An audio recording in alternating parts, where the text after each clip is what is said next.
Alright, so I'm making a bit of a video on this 36-inch cast Dayton leading edge relabeled Challenger, whatever the H stands for.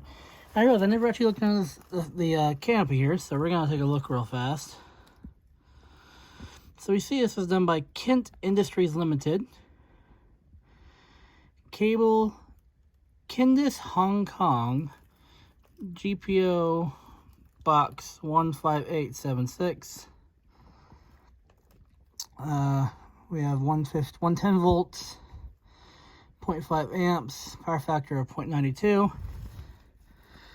Serial number 36CF80495, watts 55 and 60 cycles.